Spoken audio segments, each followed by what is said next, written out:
મોરબીથી શરૂ થયેલી કોંગ્રેસની ન્યાય યાત્રા અમદાવાદમાં પહોંચી। ગુજરાત કોંગ્રેસ દ્વારા 9 ઓગસ્ટથી ન્યાય યાત્રાનું આયોજન કરવામાં આવ્યું હતું। રાજ્યમાં બનેલી દુર્ઘટનાઓના પીડિત પરિવારોને ન્યાય મળે તે માટે દુર્ઘટના બની હોય તે વિસ્તારમાંથી ન્યાય યાત્રા નીકળી હતી।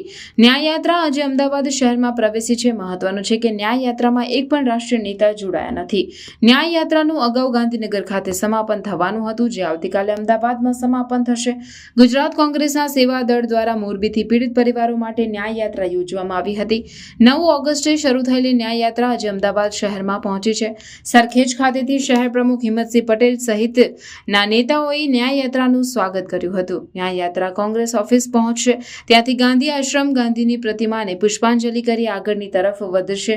આવતીકાલે ન્યાય યાત્રાનું ચાંદખેડામાં સમાપન થશે। અગાઉ ન્યાય યાત્રા ગાંધીનગરના પૂર્ણ કરવાનું નક્કી કરવામાં આવ્યું હતું, પરંતુ હવે ન્યાય યાત્રા અમદાવાદમાં જ પૂર્ણ થશે।